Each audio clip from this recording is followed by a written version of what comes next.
পড়াচ্ছি এটা তোমরা খুব যত্ন সহকারে বেশি করে করবে।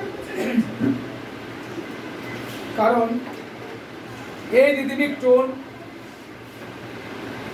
এবং এই প্রসেসটা তোমরা যত তাড়াতাড়ি শিখবে তত তোমাদের স্পিডে কথা বলার ভঙ্গিমা এবং উচ্চারণের স্পষ্টতা তোমরা ভালো করে থাকবে। এই জন্য এটা আমাদের স্পিচ থেরাপির ক্ষেত্রে, আমাদের আবৃত্তির ক্ষেত্রে আমাদের খুবই প্রযোজ্য, খুবই জরুরি।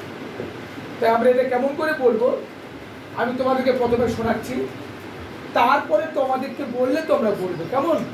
আগে তোমরা মন দিয়ে আমার কথাগুলো শুনে নাও। রেডি? কা কি কথা বললাম? তোমরা কিন্তু আমার কথাগুলো শুনছো।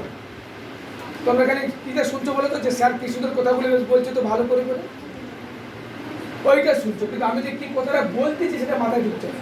যে আমি বলা হয়ে গেলে তোমাদের বলতে বললে তোমরা বলবে। কেমন?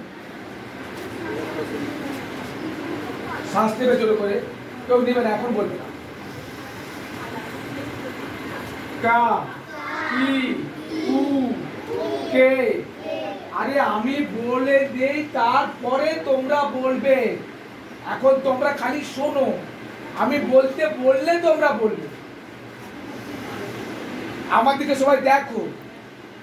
কা কি কু কে কই কো কৌ কা টা তি টু তে টই টো কৌ টা না নি নু নে নই নো নো নাও।